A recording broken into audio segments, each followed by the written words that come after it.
দলের নেতাকর্মীদের গ্রেফতারির প্রতিবাদে আজ রাজ্য জুড়ে বিক্ষোভ আন্দোলনে নামছে সিপিএম।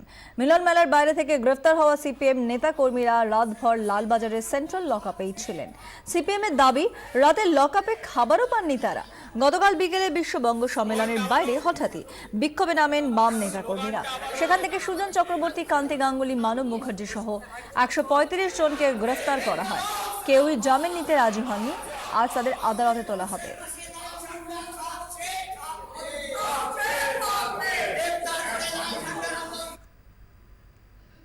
কলকাতা থেকে যে মিছিল বেরোচ্ছিল তাকে সেখানে যেতে দেওয়া হয়নি, তাদের আটকানো হয়েছে, তাদের গ্রেপ্তার করা হয়েছে।